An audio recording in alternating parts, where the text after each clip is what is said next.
looking back at managing that budget at 23, looking back at being a vice president of e-commerce at a major fashion brand at 26, I was just completely naive to it. I didn't think anything of it. Last week, a buddy of mine reached out and he's like, hey, I got to tell you something. I made vice president. And I was elated for him, but it caused me to basically look back at my career. I was like, geez, Louise, so I was very naive to it. I don't think I had any hubris about it. I just kind of ran. I always want to just be judged on my results. When you take these jobs at really big private equity firms, they give you like these long questions. There's basically only two answers. No matter how many questions they ask you, there's only two outcomes. And here are the two outcomes. Look, Jeff is great, but he really cares about people, so he might not be able to make the hard decisions. That's option one. Or like, hey, look, Jeff is great, but he really cares about winning, so he might be a sociopath. Those are the only two outcomes. And I've always been the sociopath, right? I've always been the sociopath outcome because I really care about outcomes. I just wanted to win, but I've definitely had to learn how to build my empathetic side as a leader as well. In a corporate world where all employees have great leaders with no egos that create fun cultures where people can do their best work, the employees and companies thrive while doing great things for the customers, themselves, and each other. Well, we know that rarely happens. I'm Jeff Palacio. I have been a leader for over 40 years for every t-shirt size company, from small 16 employees to extra large over 1 million. Please join me while I interview outstanding leaders that will share stories of great leadership and not so great. It will help you become a better leader while poking fun about all the crazy shit that happens in corporate America.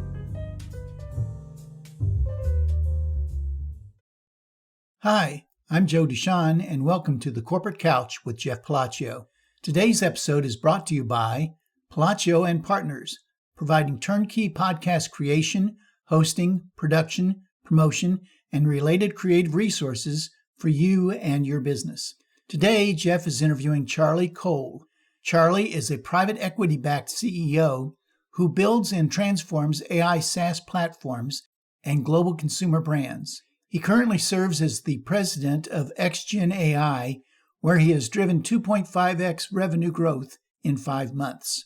Previously, as CEO of Tribute Technology, he reversed a negative 22% decline and centralized 13 acquisitions in 9 months. At FTD, he led a post-bankruptcy transformation that generated over $140 million in dividends and a 3 to 4x exit. Charlie also scaled digital commerce to approximately $1 billion across 14 brands as the Chief Digital Officer at Tumi and Global Chief E-commerce Officer at Samsonite. He is a frequent keynote speaker at industry forums, including e-tail, Shop Talk, and NRF. Let's listen as Jeff talks to Charlie.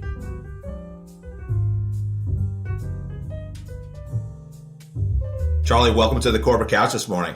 Thank you for having me. It's a nice way to spend a Friday morning, Jeff. I appreciate it. Yeah, I love it.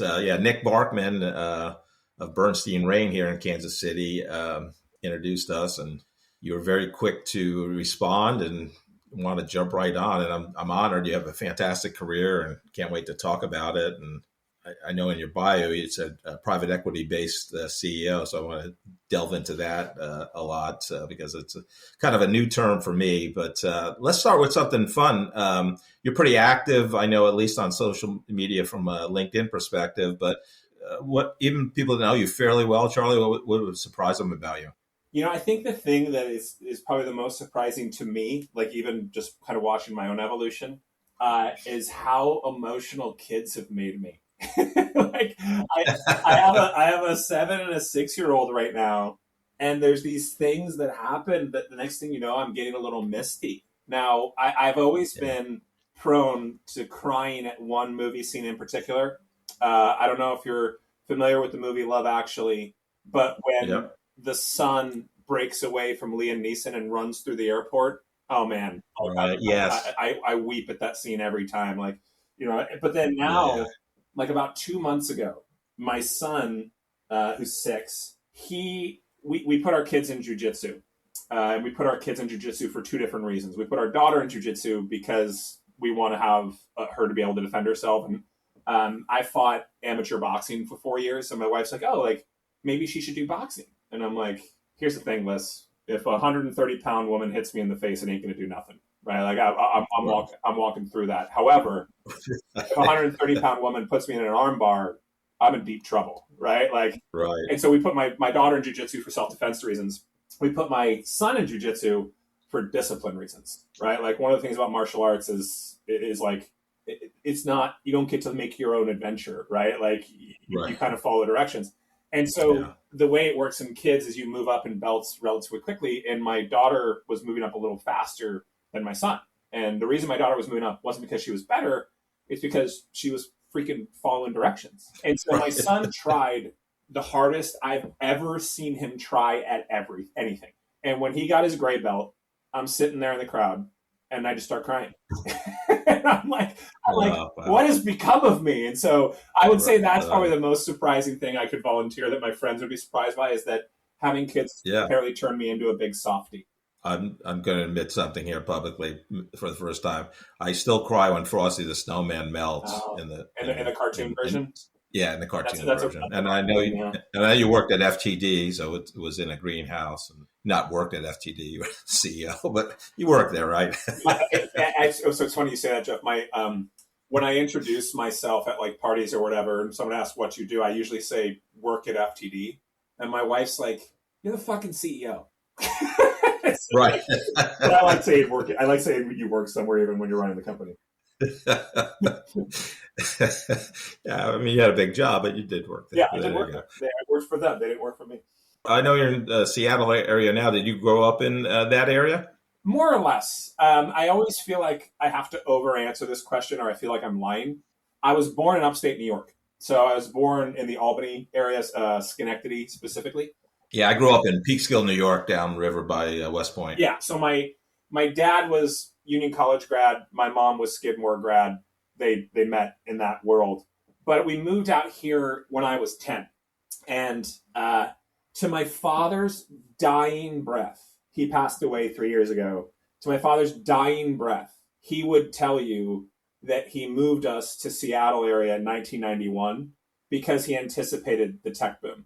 Now, what is actually true, because my father's not a liar, but for some reason, this was always his tale. What was actually true is my father got really tired of paying state income tax. And so that's actually why we moved, is my mom's family would come out here in the Seattle area. But to my father's dying breath, he would tell you that he had the foresight to move us to the suburb of Seattle where Microsoft was growing in 1991. So I am more or less a Seattleite. I'm 43 years old. Yeah. I've spent 22 years of my life here. I spent 10 years of adolescence in upstate New York, and then I did a 3-year stint in LA, a 3-year stint in San Francisco, a 3-year stint in New York, but Seattle is definitely home. Yeah. Yeah, basically your family drew a straight line across the country and landed in Seattle. Yeah, it's so funny. I think like every 20-something, I think I moved away when I was 26 to LA, 25, 26. I'm terrible at long-range dates. I don't know why. But I think that every kid who moves away from their hometown is convinced they'll never come back. But when my wife and I are both University of Washington graduates, so Seattle's more or less home for both of us, even though she's from Spokane. When we decided, like, hey, start thinking about starting a family, we're getting married, moving back to Seattle was a welcome happenstance. So growing up, what was fun for you? What you love doing? Sports. I've been thinking about this question a lot because I was reflecting with a friend the other day about how different my childhood was to my kid's childhood.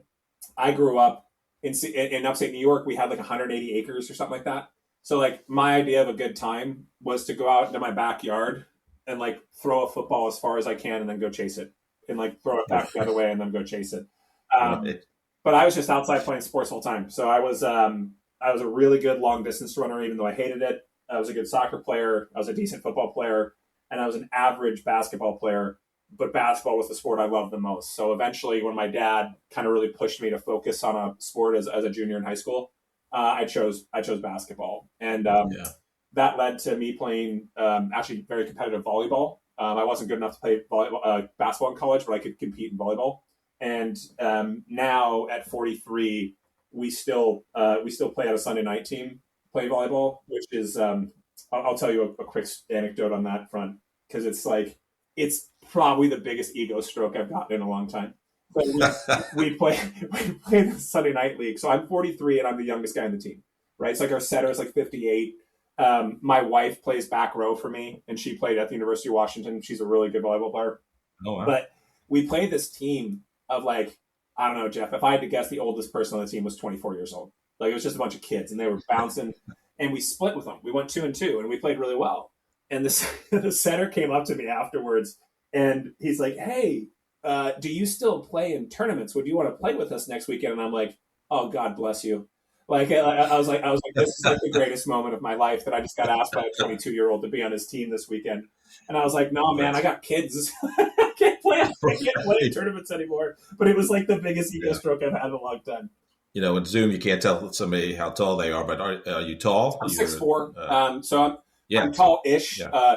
What you learn when you start playing with Division I athletes is that 6'4" isn't that tall. But, most people, I'm tall.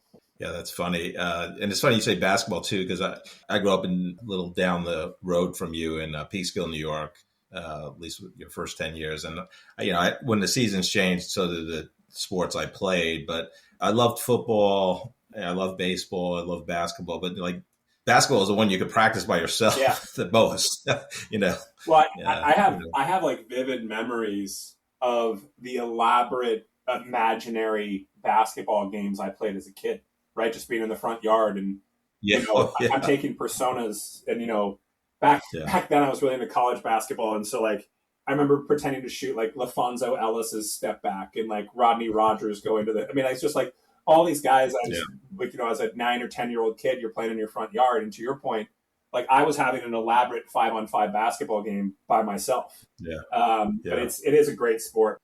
My son might be a name, man. he's 6, so you don't really know, but he, my wife this will kind of show you the type A-ness of my family, but on my son's 6th birthday, which was November 19th, my wife got him in for his annual physical. So like age 6-year-old physical. And she sent me his height and weight. And me being me, I was on the road. I was in Tampa. And I just go on Google on like percentile height, weight, 6-year-old, right?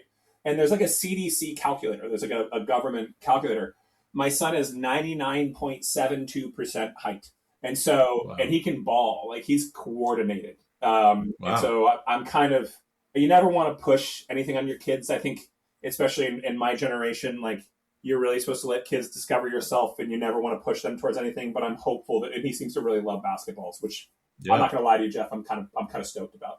Let me guess, when you were kind of playing these, games in your backyard in your head, you're every time you count down, you took the last second shot to win the game. And every time you missed, you said, I was foul, and you went to the line. I just love it, man. Like that is one of those things that you don't remember too much for your childhood, but I vividly remember that. And I remember just being entertained for hours, and eventually getting into high school. So I lived in a suburb of Seattle it was called Issaquah. It's now called Sammamish. Doesn't matter. It's like a 130,000 person city that when we moved there, when I was 10, it was 9,000 people. But just like all these other Seattle suburbs, they've just blown up. There was an elementary school very near to my home called Discovery Elementary, which had a covered basketball court. And like living in Seattle in the winter, all through high school, we'd play basically every weekend night. We'd just be playing ball, right? Because you could play year round. And so lots of fights with friends come through things like that, but it's a good way to pass the time. So when you're like 12, 13, did you have aspirations of being a professional athlete, or did you have like, when I'm a grown up, I'm going to be this? What was that for you? I think I realized I wasn't going to be a professional athlete once I started playing like high level sports. Like I was one of those guys I was one of the best at all the sports, except I was never the best in any of the sports, if that makes sense. Except for baseball. I sucked at baseball. I could never figure out to hit a damn baseball to save my life. So that's definitely what we're saying. I was a terrible, terrible hitter. I could throw, I could catch, I could run, but hitting a damn baseball vexes me to this day. You lob a softball in there, I'll crush it. But anything moving, no, not for me. Yeah, right. Yeah. So I think I learned pretty quickly that I wasn't going to be a professional athlete. My dad was definitely what I would call a ruthless pragmatist. He wasn't someone to like quell your dreams, but he's always someone to keep you grounded. I wanted to be a lawyer, Jeff. I grew up in a household where at any given moment, some combination of Matlock, Law and Order, or Boston Public was on, and I loved public speaking and I loved debate and I was good at it. And I thought that's what being a lawyer meant, right? I thought that what it meant is you get up in front of people and you make arguments and that's what it's all about. And then I was in, this is 100% true story. I went all the way to getting accepted to law school. And I was going to law school as a 22, 23-year-old. And I went to an all-inclusive resort in Cancun, Mexico. What you learn at these all-inclusives, if you stay there for a while, is you start cycling with people. And what I mean by that is you see the same guy at the bar at the same time. You see the same guy at the gym. You see the same family at lunch. And you see the same people at the pool. And so there was this dude who, I was at one of those swim out casitas. So basically you go out your back door and swim to the bar. And I would see him in the gym. And then I'd see him swim out to the bar after the gym. And so this happened like 3 days in a row. And so I kind of made a joke about it and started chatting with him. He's like, oh, so, what's your story? And I'm like, very proud of myself. I'm like, well, I just got accepted to law school. I'm going to go do my JD MBA at Northwestern. And he goes, let me ask you some questions. He's like, do you really enjoy reading? And I'm like, oh, God, no. Like, I'm basically dyslexic. I can barely read. He's like, do you really enjoy, writing? Like, you're a really critical writer. I'm like, no, I'm a math guy. He's like, I'm a lawyer in Chicago. Don't do it. And he spent the next 3 hours talking me out to go to law school. And so because of that conversation, I took a gap year and became an analyst at a realestate.com in Seattle, Washington, analyzing digital marketing. Never looked back. How many all-inclusive drinks during that 3-hour conversation? It's a baker's dozen is probably a good guess. Wow, that is so phenomenal. It's a 100% true story. I really wonder if he retells that story, because I certainly do. That's probably like the 20th time I've ever retold that story. Oh, I love it. Charlie, what I always like to know, because I think when you graduate college or these days even high school, and those that don't continue on to college, how they get that first professional job. So how'd you land at, I believe it was Home Values? Yeah. So housevalues.com was the name of the company. It's since bought and sold and rebranded. It's more well known in the market as Market Leader, which is now, I think, it's a subsidiary of Zillow today. But I knew I was good at math. And I knew I was good at so the degree at the University of Washington is called quantitative analysis, right? QA. And so I was good at it, and I was good on computers. I knew how to write SQL. I knew Excel. And so I basically zeroed in on analysis, right? This just big nebulous kind of field. And I started applying for jobs on, LinkedIn. And this is like 2005, 2004. And then a buddy of mine's like, hey, would you want to come work with us? We're a real estate lead generation company. We're looking for a marketing analyst. And I just didn't even hear the first word. I heard analyst. And I'm like, check. And they offered me $45,000 a year. And I was like, Jesus, I'm rich. And so, I started doing that. And then 6 weeks into my job, I went to my boss, who was the CFO, a woman named Jackie Davidson. And I go, hey, Jackie, I know I'm the new kid. I'm not trying to sound arrogant or whatever, but I'm telling you right now, you should stop doing all this other stuff you're doing and just give it all to Google, right? Google AdWords is your most efficient source. You need to spend more money on Google. Stop doing TV, stop doing newspaper, stop doing radio, double down on Google. And in true kind of .com startup-y fashion, she's like, you're now the head of digital marketing. Go. And so it was the best happenstance job I ever had, right? Because then by the time I was 24, 23, I was managing, $80 million a year on online marketing and kind of learning the idiosyncrasies of that. And it's sort of archaic to see now, but we were what was called a Google authorized reseller. So we actually were powering advertising for over 2,500 real estate agents. So I literally had 2,500 AdWords we were managing. So it really kind of threw me into the deep end of digital marketing in a way that, I didn't seek it out. I just wanted to be an analyst, but it's probably the best mistake I ever made. Yeah, so interesting. I saw that on your LinkedIn at Market Leader that you had a very high budget for a person at such a young age. Like, were you just so ignorant? Like, you didn't realize that like a lot of people are never going to have that much money under their budget in their career. Ignorance, the perfect word, because looking back at my career, looking back at managing that budget at 23. Looking back at being a vice president of e-commerce at a major fashion brand at 26, I was just completely naive to it. I didn't think anything of it. Last week, a buddy of mine reached out and he's like, hey, I got to tell you something, like, don't tell anybody, but I made vice president. And he works at a really big company. And I was elated for him, but it caused me to basically like look back at my career. I was like, geez, Louise, so I was very naive to it. I don't think I had any hubris about it. I just kind of ran. Like, the one thing that I pride myself on, Jeff, is that I always want to just be judged on my results, maybe to the point of a character flaw, honestly. Yeah. I joke that when you take these jobs at really big private equity firms, it's become fairly standard practice that they almost give you like a psych eval, right? They give you like these long questions, and the questions are like, on a scale of 1 to 10, how much is this you? And the first one is, Jeff likes working outside. And the second one is, Jeff likes working in the sunshine. And the third one is, Jeff like working in the forest, right? So they just ask you like the same question over and over again, and they basically are. The joke I've made before is that there's basically only two answers, right? No matter how many times you have to take these tests, no matter how many questions they ask you. I took one, Jeff, that was 6 hours long. This is a true story.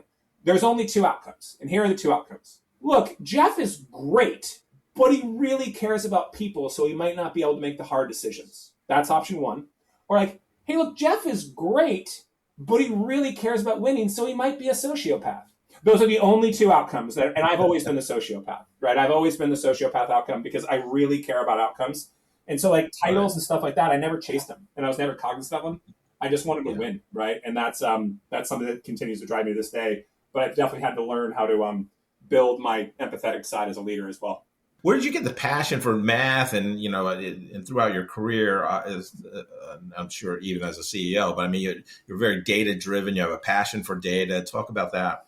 My dad was an accountant, so I definitely got exposed to sort of the checks and balances at a very early age. Because I am so outcome oriented, I was good at it, right? Like I gravitated to it because I loved it and I loved doing things that I was good at. And so I'm not someone who does well in the gray. And the reason I say that is because I think you and I both know that most of life is in the gray. But whenever possible, one of my like personal and professional values is when possible, don't guess. And one of the best ways to not guess is to root it in mathematics and analytics. And I would say today, even today, if you're going to be a great business leader, particularly with a digital focus, you better be analytically oriented because the idiosyncrasies of the shopping journey have never been more available.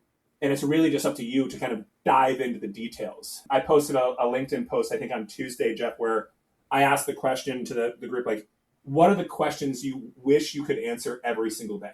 And those end up being very simple questions, but remarkably complex to answer. So I'll give you one of my favorite examples. How much is inventory breakage hurting my conversion rate? Makes sense, right? Like you go to a PDP, you go to a distributor, you're selling this polo shirt, you're out of the size large. How much money is that costing you every day?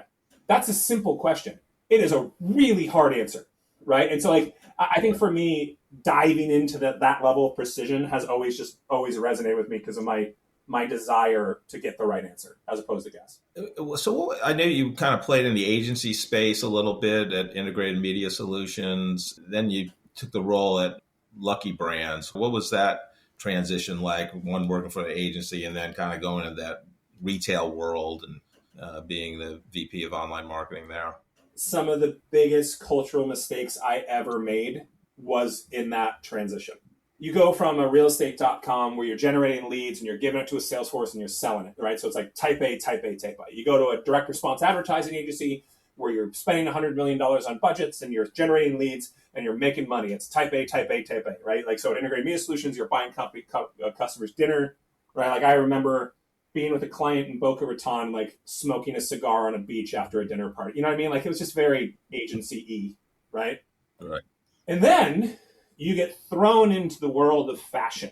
Now, my desire for precision and my I'm not sure if you can tell, Jeff, but I'm not much of a shrinking violet. I'm a fairly direct person.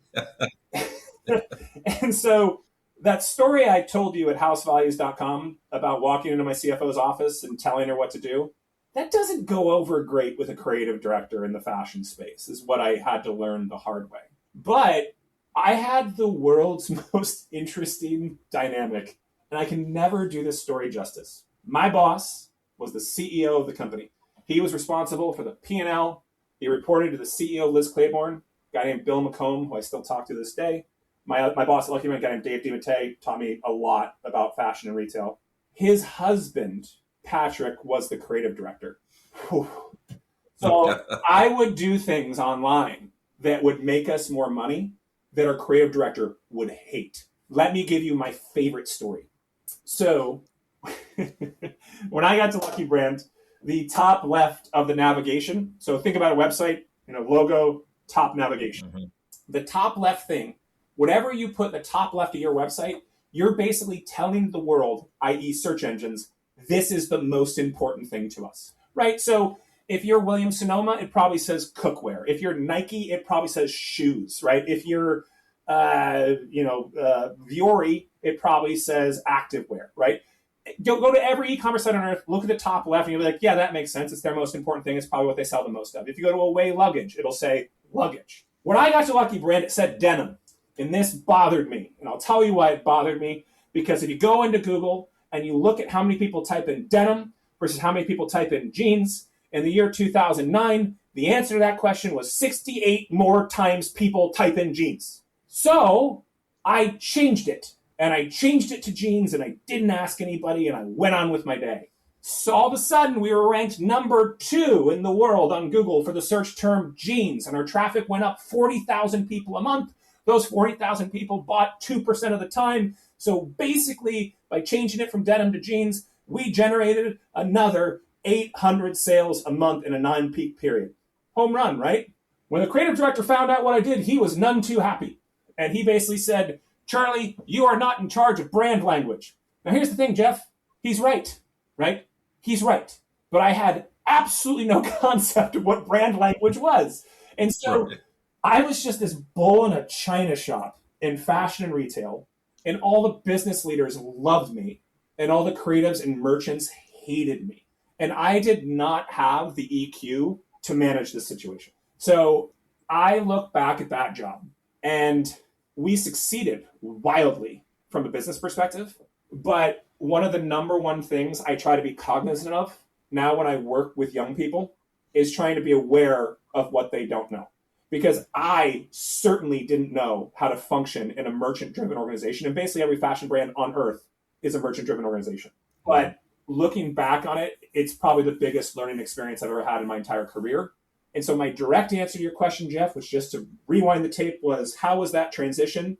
Not great, but I learned a lot. Which actually made it great because you learned a lot.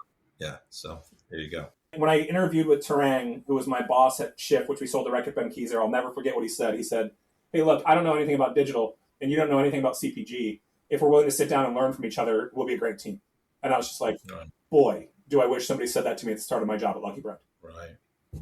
Yeah, talk about that experience. It was I'm a big supplement person, and I learned the VMS acronym: vitamins, minerals, and supplement space, based on your LinkedIn. So, talk about going to the CPG world and what you learned there. And it looked like that was part of a big sale of Shift Nutrition to private equity.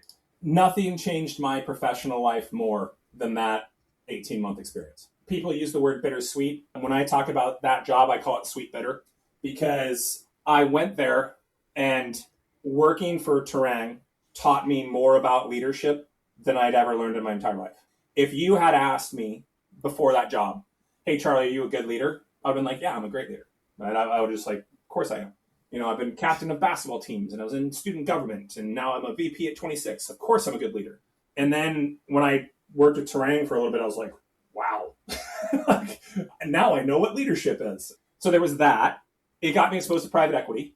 And I had never worked in private equity before, and I didn't even really know what private equity was, And we were working for TPG Capital, which is just a remarkable place. They're known for their slogan, "No assholes." Like, just right off the bat, I'm like, yeah. But the thing I loved about private equity is like scoreboard. How are things going? That's what you're going to be judged on. That's how you're going to be rewarded. And I'm like, oh my God, where's this been my whole life? And then we sold. So one day I'm just minding my own business and working. Tarang calls me in the office. He's like, hey, Bayer just gave us an unsolicited offer for $1.4 billion. Are you drowning in boring corporate communications? Palacio and Partners is here to rescue you. We transform internal podcasts from snooze fest to must-listen content that actually connects your team and strengthens your culture. Imagine podcast episodes that make your employees laugh while staying informed. Our founder, Jeff Palacio, doesn't just create podcasts, he creates conversations that break through the noise. Whether you're a growing startup or a massive corporation, we turn your company's story into audio gold. Leadership becomes human. Remote teams feel connected. Your message cuts through the clutter. Palacio and Partners, where corporate communications gets a fun makeover. Let's make your podcast work harder than your email inbox ever could. Jeff is happy to share his insights on podcasting with you. You can contact him via LinkedIn or schedule a Zoom call via the link in the episode description. So one day I'm just minding my own business and working. Tarang calls me in the office. He's like, hey, Bayer just gave us an unsolicited offer for $1.4 billion. I'm like, is that good? He's like, well, yeah. He's like, we're selling on the stock market for $660 million. So yeah, it's really good. I was like, okay, what do I do now? He's like, not much, just keep working. I'm like, cool. And then he calls me again, like 2 weeks later. He's like, so you remember that thing about Bayer? I'm like, yeah. He's like, well, Reckitt Benckiser just offered $400 million more dollars. So now we're going to sell to them. And I'm like, is that good? He's like, yes, it's very good. I'm like, great.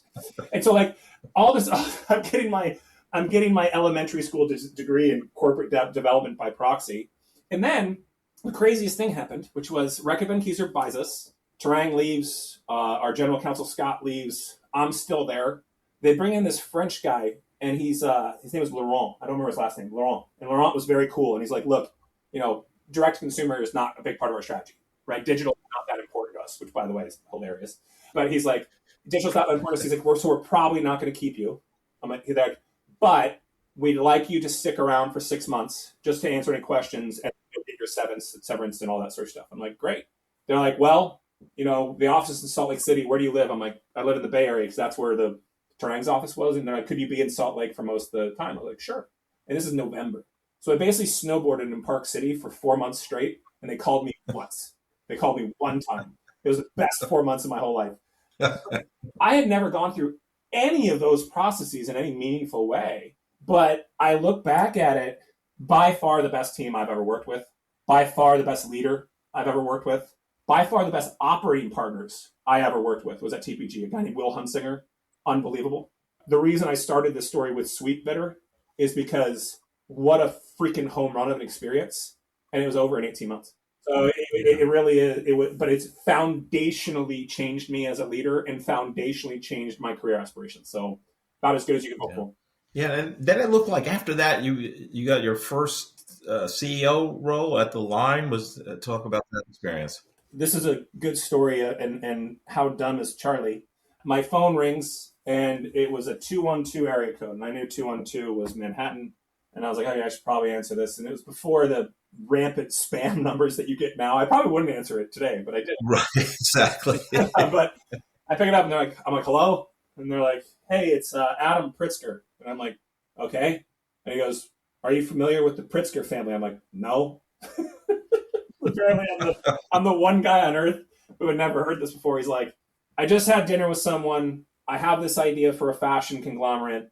I asked them who they think I should run it, and they said your name. And then I had coffee with someone else the next day, and they said your name. Do you want to move to New York City and assembled brands with me? And I'm with my girl. I think I was with my girlfriend in Corsica at the time. And I kind of go like this. I was like, hey, Liz, do you want to move to New York City? And she's like, no. I'm like, no. And they're like, okay, well, come out to New York and let's talk about it.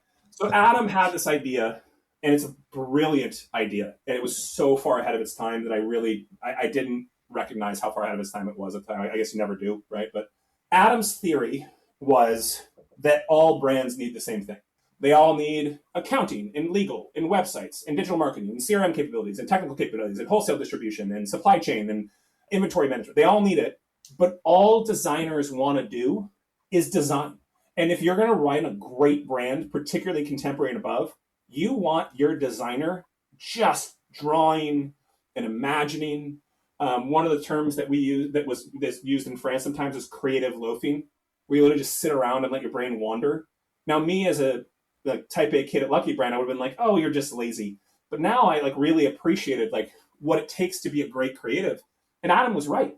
None of them want to do any of the other stuff. And you, as a business leader, shouldn't want them to do the other stuff. You should want them focused on brand and creative and raw creation. So Adam wanted to build this holding company that had all those things managed.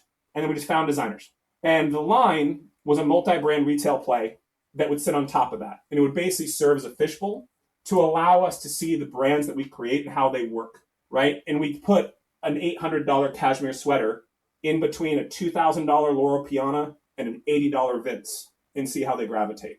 And so I made a deal with Adam that I'd moved to New York for 3 years and then I wanted to move back to the West Coast.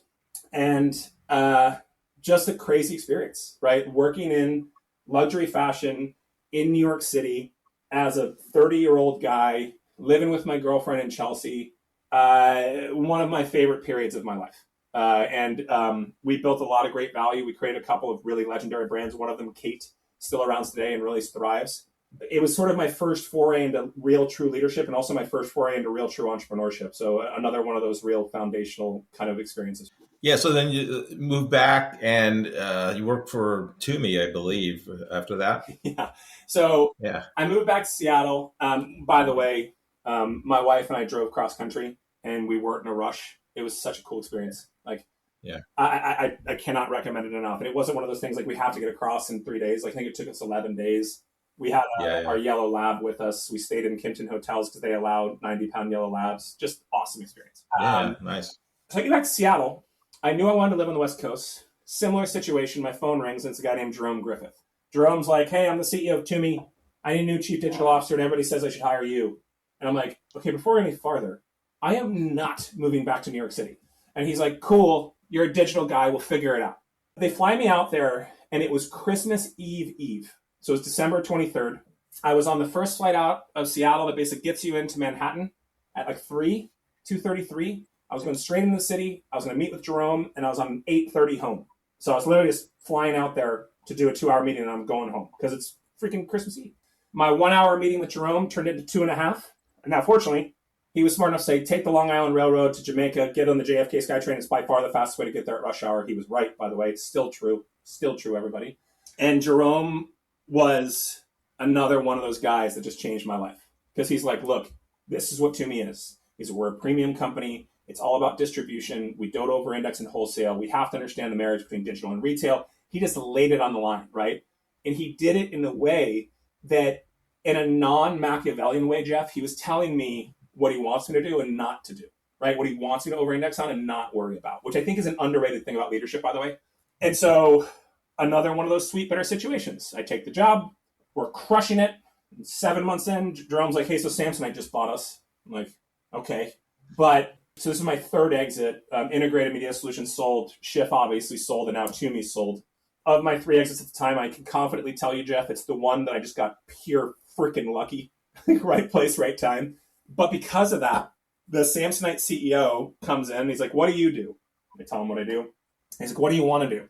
Now, Samsonite was a business that over-indexed on wholesale. So I think 80, 85, 90% of their revenue was wholesale. I'm making that number up, but it's close enough. The reason they bought Toomey was really 2 reasons. Number one, they'd never been able to make premium work. And number one, they'd never been able to make retail work. And so I told Ramesh, I was like, look, this is what digital should be. Right? Digital, you're in a freaking travel business. We have to build a global digital capability. It doesn't need to be centralized, but you need to have global digital leadership. And he's like, fine, you're hired. And so now I'm the global head of digital at Samsonite. And unbelievable experience, just a really fun growth curve, remarkable people. Both my CEO, Ramesh, who left, and then who succeeded him, Kyle Gendro, who's still there. Just amazing human beings. I'm not sure I've ever been treated better at a job. And the only reason I left the job is I got offered a CEO job. Otherwise, I'd still be working there, Jeff, honestly. Like they're just the coolest people I've ever worked with in my life, and a great legacy brand. Yeah, so I believe you start the first day of COVID as the CEO of FTD. Yeah, that was fun.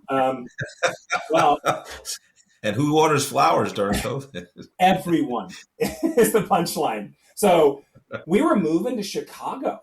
My wife and I were going to move to Chicago. We were looking at apartments. We were looking at buying a condo. And then it went from, hey, I can't show you the condos anymore because COVID's locked it down, to, hey, the whole country is locked down. You ain't moving to Chicago. So my first day, taking over at the time a 109-year-old brand that just went through a bankruptcy. I have 650 people staring at me at a Zoom, wondering when they're gonna get fired. Like, I don't mean to be crass about it, but that is the nature of a bankruptcy turnaround. Whew. Talk about so I joke, this is my episode of, so you want to be a CEO. But here's the thing, the world gets locked down March 23rd. The biggest holiday in flowers every year is not Valentine's Day, it's Mother's Day. And now you have Mother's Day during lockdown where no one can go and see their mom. So do you want to know what 8 times the amount of people in the history of mankind did in May of 2020? They sent flowers. And so I remember calling my head of private equity. I think our forecast was we had to make $4 million in EBITDA. We made 32. And boy, were we not ready for the volume. I got LinkedIn messages from customers saying, hey, I ordered through your flowers. I sent them to my mom, but they didn't get there in time. And then she died. Like, just gnarly. And I'm sitting there trapped in my basement, like relishing that we just made all this money and realizing that our company was pretty screwed up, right? Again, they don't go bankrupt for no reason, Jeff. You know what I mean? So just a really crazy experience, ultimately culminated in a successful sale, and we returned a lot of money to our investors and ourselves. Remarkably blessed to have great private equity sponsors. Damien and Danny at Nexus Capital Management. I talked to Damien on the phone last week. Just awesome dudes. And like, to me, what makes a great sponsor is mutual self-awareness, right? Like Damien would say, like, I'm just an investment guy. I can look at your numbers and give you a point of view, but I don't understand digital. He's like, so you're gonna have to really work with me. Just awesome people. Certainly not the experience I thought I'd have, but a really foundational experience as well, and taught me a lot about managing people remotely. You have to be so thoughtful and intentional with your communication. And intentional is the right word for it. If you don't specifically reach out to someone and see how they're doing, you're never going to know. And so, large learning curve for me there as well, but I think set me up to be a much better leader and, again, a successful outcome. So interesting too. I think we're talking maybe offline about this, but talk about maybe the difference of being the CEO, working for a company that's not private equity based versus private equity based. What are the major differences that you see? I've never been asked that question. It's a great question. Private equity, if done properly, and it's not always done properly, there are no agendas. There are no management to self-preservation. You are all managing to one thing, and that is an outcome, an exit. That exit could be going public. That exit could be getting acquired. That exit could be a dividend recap. But you sign on saying this is how you're going to be judged, right? This is what we're all working towards. And all of us are mutually aligned at the same goal. Frankly, Jeff, that's why I love it. Public market companies like Samsonite, for example, it's a little bit different. You have people there that are working to retirement and they're managing to that goal. You have people there that have a lot of options and they're working to public valuation and they're working to that goal. You have people there that really want to drive outsized outcomes and they're working to that goal. But I don't believe in all public companies there's that same mutual alignment of goals. And I think Kyle did a great job as a CEO of really kind of having us gravitate around the share price and make that a mutual goal. But I think you run into a lot more squishy goals in a public mindset where people really are like, maybe they're managing to a pension. None of that stuff in PE. And that's why I continue to gravitate to private PE sponsors, because if you come in, you're making $1 on day one, and you're making $4 3 years from now, you're going to get rewarded. And that is what matters. Now, the reality is you still have to do things like manage a great culture, hire well, fire well, train well, optimize well. So there's a lot of the stuff it's not like a layup by any means.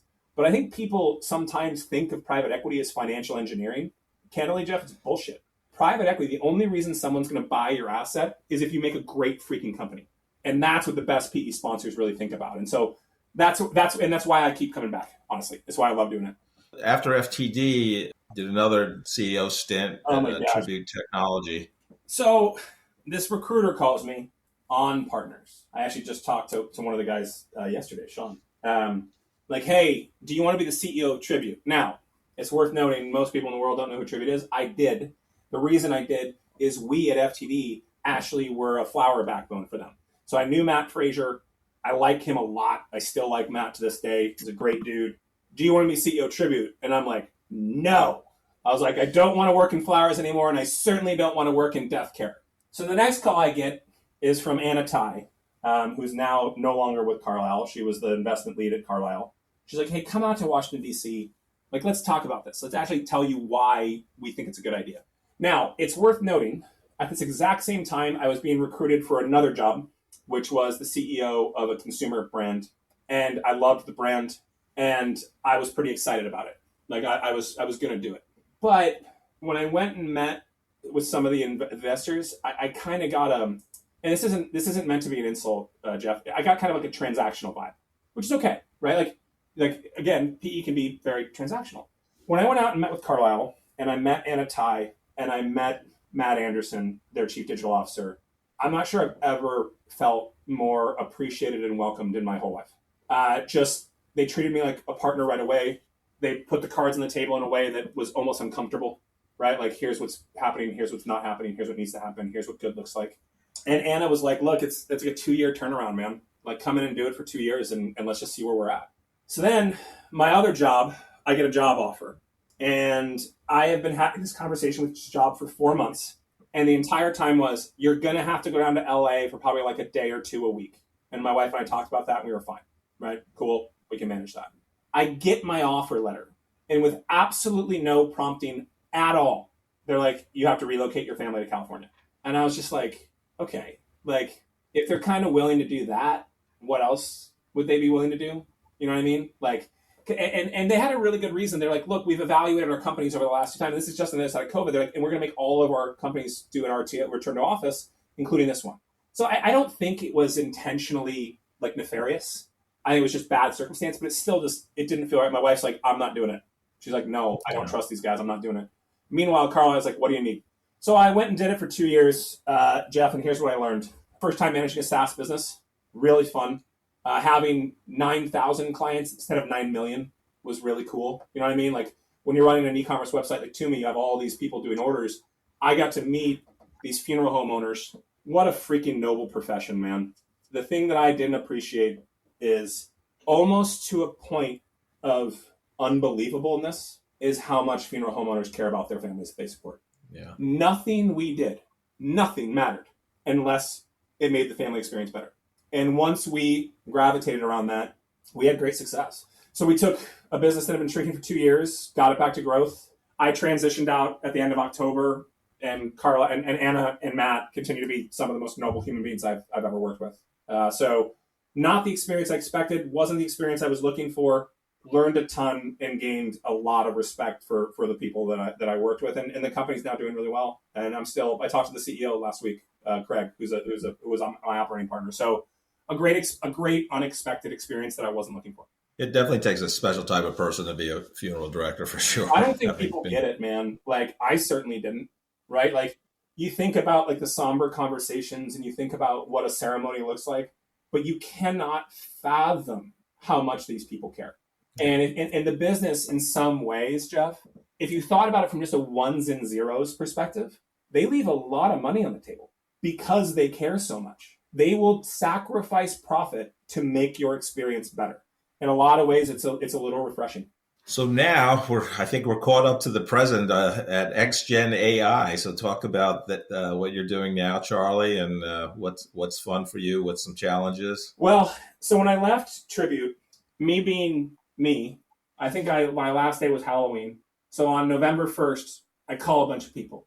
And I'm like, what are we doing next? What do we do? Right? And I'm just like, let's do more things. And then the first person I talked to said something like, hey, man, it's November 1st. You have 2 kids who believe in Santa Claus. Why don't you mellow out for a couple months and let's talk in the new year? And I remember thinking like, oh, That's what you're supposed to say. I'm going to call the next person. And then I call the next person and they said the same thing. And then I call the next person and they said the same thing. I am not exaggerating, Jeff. I called 12 different people and I posted on LinkedIn like, hey, I'm a free agent. I want to work. I want to do things. Let's do things. And I will never forget a phone call I got. I'm sitting there and my phone rings and it's a recruiter that I haven't talked to in a long time, like 10 years. And I pick up the phone and I'm like, hello? And they're like, oh, hey, it's so-and-so from Bryant Park Recruiting. And I'm like, oh, hey, long time. And so immediately, I'm like, sweet. They already have a job offer for me, right? Like that's what happened in my brain. Bryant Park Search Partners call me. I pick up and I hope she remembers this. Her name's Mary Saxon. She's one of the co-founders there. And Mary's like, do not work for the rest of this year. And she like lectured me. And she said something that I will never forget. She's like, Charlie, every single time you've let go of a trapeze, you've known which one you're going to grab onto next. She's like, just float for a little bit. And I remember like hanging up the phone and being like, Jesus, like, I was like, I guess I should mellow out. And so I did. I put effort into not putting effort into things. Like I really tried. And so one of my favorite moments is we go on a trip to somewhere warm around Christmas every year. We were in Key West and I was on my computer and we've brought the same babysitter with us the last 3 or 4 years. Her name's Sierra, legend. And I'm poking away on the computer and she's like, you said you weren't working. And I turned it around and I'm like, dude, I'm playing Tetris. So like, it was just this really cool thing. But honestly, Jeff, it gave me more clarity than I've ever had in my life. And what I realized was I really missed consumer and I really missed growth, right? My last 2 jobs that I'd done had been kind of like strip them down to the studs, rebuild them, which is a little bit of a different job. It's fun, it's challenging, but it's somewhat formulaic. So I just started doing fractional stuff. And a friend of mine, a guy named Mark Steele, called me. I met Mark when I was at Toomey. He tried to sell me Oracle ATG. So basically, he was trying to he tried to sell me an e-commerce platform, but we just remained friendly. And he's like, hey, I was an investor in this company called XGEN. Why don't you take a look at it with me? Like, why don't we do it together? I do a demo of the product and I said, I'll buy that. It's just a really smart idea. And the macro that I would say to you, Jeff, is a lot of people wonder what AI is, what AI isn't, what Gen AI is, what Gen AI isn't. I can tell you this without a shadow of doubt in my mind.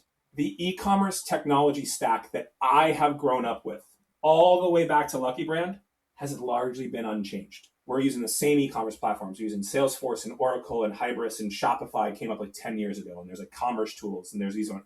We're using the same analytics platforms. We're using Google Analytics, we're using Core Metrics, we're using Adobe. A couple have come up. We're using the same recommendations engines. We're using the same ESPs, email service providers. There's Sailthrough and SFCC and Klaviyo.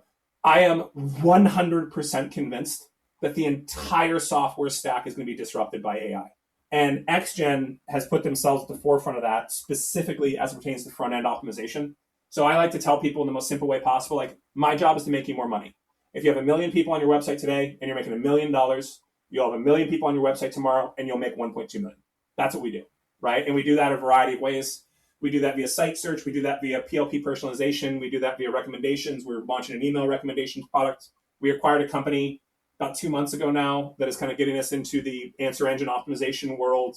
It's just so fun. And like the thing that's so cool is it's like the song from Gene Wilder and Willy Wonka's Chocolate Factory is like, if you can dream it, you can kind of come up with it. I've just butchered Gene Wilder, but you get my point. And that's really sort of what AI can do to e-commerce today. So it's a lot of fun. And we're kicking some serious ass and making our clients some money, which is the real fun part. But I also say this, you have these missteps. I was just talking to one of our clients where, I don't know if you remember about a month ago, we're talking right now in the middle of December, about a month ago, there was a big AWS outage. And you're sitting on their rails. And the next thing you know, one of your clients calls, he's like, why isn't my search working?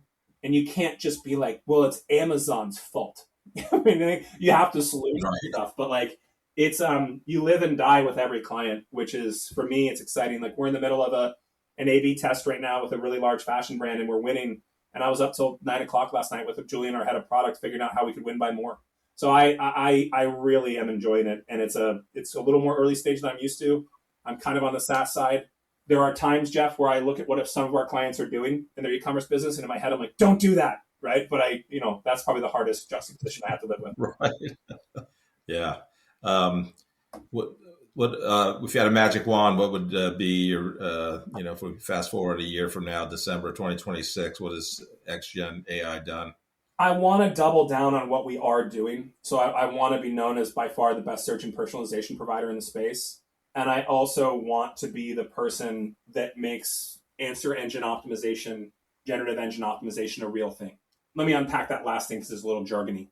For 25 years, my story about denim and jeans, that's what's called an SEO story, right? Search engine optimization, you want to show up on Google because people are on Google. Today, people want to show up on ChatGPT because ChatGPT is doing 1.5 billion queries a day or something like that, right? People have a lot of theories to discoverability. I don't think anyone's really proved it yet. And so because of the amount of data we have, because of our AI expertise, particularly with the acquisition of R2Decide and Lutz, I want to be able to look a brand in the space and be like, you want to show up on GPT? We're your guys. And so I think that's where our roadmap really goes. I'll tell you another thing we're working on, which I've only we're showing it to 4 people today. We're showing it to the outside world today, 4 of our clients.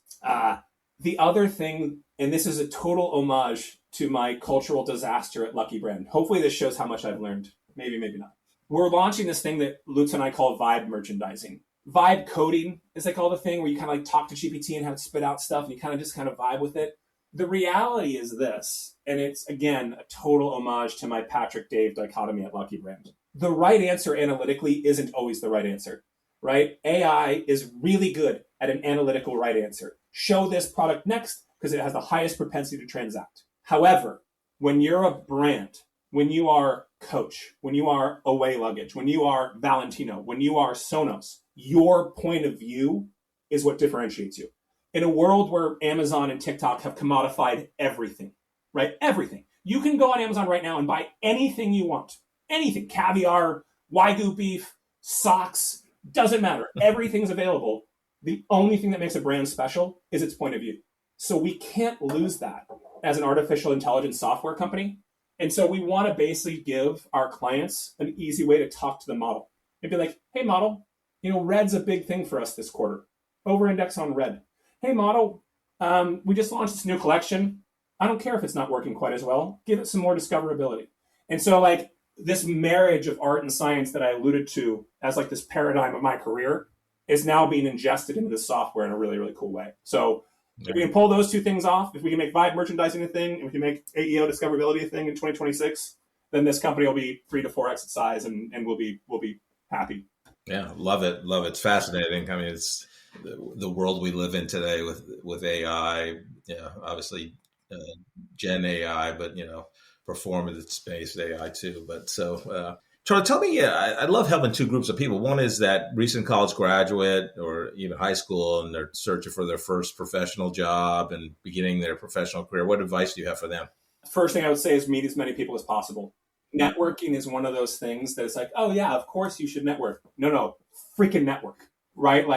I give these presentations. So I've taught a class every quarter at the University of Washington Business Program, MBA. I work with a professor named Shelley Jane, and he just has me back. And I basically say here's what the digital world looks like. And it's just a blast. And then somehow this woman at Coastal Carolina University flew me out to do it for their business school. And I say the same thing to every one of these classes, which is, hey, everyone, this is my email. This is my LinkedIn. If you reach out to me, I will answer and try to be helpful. Jeff, I would guess 1 to 3% of kids actually do it. Yeah. For the other 97 to 99% of you, I want you to hear me. You're morons, right? You need to take every single opportunity you can to meet people. And yes, most of them will not lead to anything. But guess what? I offered 2 kids from Coastal Carolina jobs last year. That's my first thing, is do not underestimate the value of your network. Start right now, be intentional about it, and try really freaking hard. That's the first thing. And the second thing, I think the way I started my career was right. And what I mean by that is I looked at a functional area of expertise that I was passionate about. For me, it was analytics. And then I just threw myself out into the world. I put myself into a pretty big box, this world of analysis, but it was still a box. I didn't just go to a company. Here's my least favorite conversation. Hey, so what do you want to do? Oh, I don't know. I'll do anything. Terrible answer, right? Just have something to care about and passionate about, and you'll realize it's not that limiting. I want to develop software. I want to work in marketing. I want to work in HR. Just have a semblance of a point of view, which is what I had with analysis, and you're going to be just fine. And that would be my 2 pieces of advice. The second group is like anybody can be a leader at a company, but those people that graduate and then get their first professional job, they're an individual contributor, but those that want to have a group of people that we're responsible for, be a first-time manager, what advice do you have as they begin that leadership journey? Find mentors. This is a place, Jeff, that I was better lucky than good. I didn't seek out mentors. I just kind of glommed onto them as I found them in no order. So this is actually in order of my life. Tarang Amin to Dan Levitan to Jerome Griffith. These are 3 people that I just like glommed onto and tried to learn as much as possible for. And so the key is accept your style, right? Like one of the things I always tell people is I never want to teach style because your style is your style. I'm loud, gregarious, aggressive, right? Like you don't want me to, if I started talking like very quietly and slowly, you'd be like, what the hell's wrong with Charlie? Like that's my style. That's okay. But you also need to be aware of your blind spots. So for me, growing up as a leader, I learned that I wasn't great at empathy. This is embarrassing, but true. When I was at housevalues.com, my team had a slogan, and we'd say to it all the time, and I'm going to admit this, and again, this is not a good thing. Our slogan was, fuck you, work harder, right? That was kind of what we'd say to each other. But that's, that was my style. I just wanted to win, but that is not everyone else's style. And this is the thing I want you guys to hear as aspiring leaders. You have got to accept that your style should not be imparted on other people. You need to tailor your style to your team as a whole.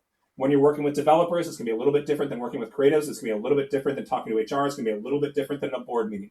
So bring your style to the thing, be yourself, but accept the fact that you need to tweak who you are to be effective. And that, so those are my 2 things: mentorship and learning how to be around different people. Charlie, you're a gift. It's one of my best conversations on the corporate couch. I'm honored that you came on, and I could go another hour with you probably and chat. But thank you for coming on the corporate couch. This was a blast, man. Thanks, you, Jeff. I appreciate you having me, and thank you, Nick, for hooking this up. Nick Barkman, you're a good man.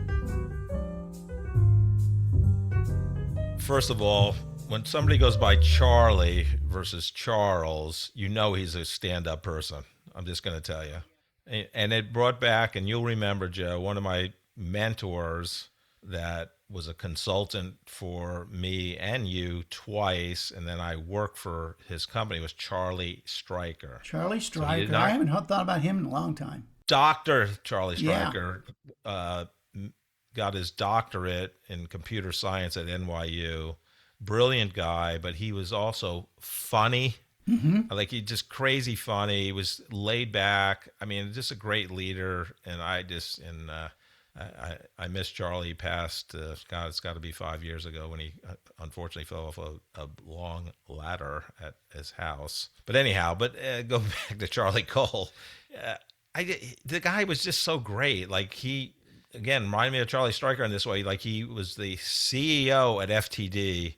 And, somebody would come up to him at a party, go, what's your job? And he goes, I work for FTD. I work for FTD. And so I said, you're the CEO? I go, yeah, I work with people. Like, and going to FTD, he started as the CEO when they were coming out of bankruptcy, and his day 1 was the first day of COVID. Oh, God. He had a great story about that first Mother's Day of May 2020, COVID, how they went crazy in terms of and weren't really ready for it. But I guess his EBITDA went from, I don't know, some crazy number like 10 million to 32 million or something. I don't know. It's some crazy story about and how the Mother's Day revenue drove everything. But I don't know. He was just, talking about crying, as he's gotten older, he cries more. Crying Your at favorite Love movie? Actually. Love Actually, yeah, yes. You got to love him. I'd love any man that cries at Love Actually. Obviously a very athletic person, and he talked about at 43 he was playing volleyball league, and he said the greatest athletic moment of my life was when they were playing a bunch of 22-year-olds. He was 43 and he was the youngest person on his team, and one of the 22-year-olds asked him to play in a tournament the coming weekend. He goes, that was the greatest athletic moment of my life. Great? And then he goes, well, I can't play because I got kids. It's a great story. I love it. And running an $80 million marketing budget at 23, that was a phenomenal story. He was in Cancun on vacation. He was going to go to law school. He starts chatting up with this guy, it was an all-inclusive resort. And I think they Just were some rando at the pool or something. Yeah, I don't know how many drinks in, but the guy goes, what are you going to do? And, I'm going to go to law school. And the guy goes, well, do you like to read? And he goes, no. Do you like to write? No. He goes, well, I'm a lawyer in Chicago. You probably shouldn't go to law school. And he doesn't go to law school. That was an amazing story. Oh my what he wanted to God. do is he wanted to stand up in front of a jury and argue his case. Yeah, right. And since that's all he ever saw on television, that's what he thought lawyers did. Yeah, but I want to call him the private equity CEO, like 3-time private equity CEO, various different companies. He told a great story too when his company got acquired, and they told him, well, we think you're probably not going to be needed, but you should be available for the next 6 months. And he went to, I think, Park City, Utah, outside of Salt Lake City, snowboarded daily, and he got one work call in 4 months. He goes, it was the best 4 months of my life. Isn't that great? I got to get a consulting job like that sometime. He's in the funeral service business too. Like that was crazy.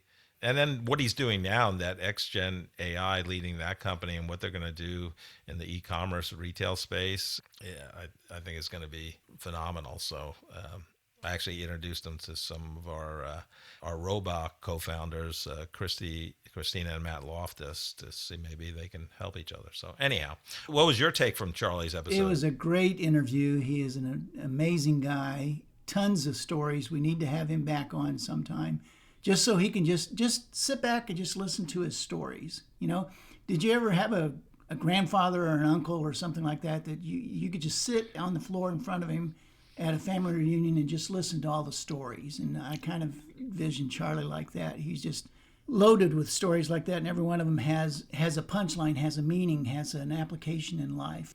And the best story that I heard him talk about was when he was at Lucky Brands, and he changed on the menu on the front page. He changed the word denim to jeans, and got in trouble for it. Right?